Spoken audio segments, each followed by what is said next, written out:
Detik-detik angin puting beliung porak-porandakan perumahan terekam kamera dan beredar di media sosial. Video tersebut diunggah akun Instagram @terangmedia Rabu 29 Desember 2021.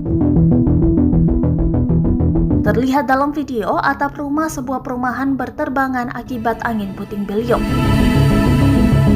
Pada keterangan unggahan dituliskan bahwa peristiwa itu terjadi di Perumnas, Pasadana, RT 4, RW 15, Desa Cipedes, Kecamatan Paseh, Kabupaten Badung. Sedikitnya 64 rumah terkena dampak dari peristiwa itu. Kebanyakan atap rumah rusak karena dihempaskan angin yang datang sekira pukul 5.00 waktu Indonesia Barat pada hari Selasa 28 Desember 2021.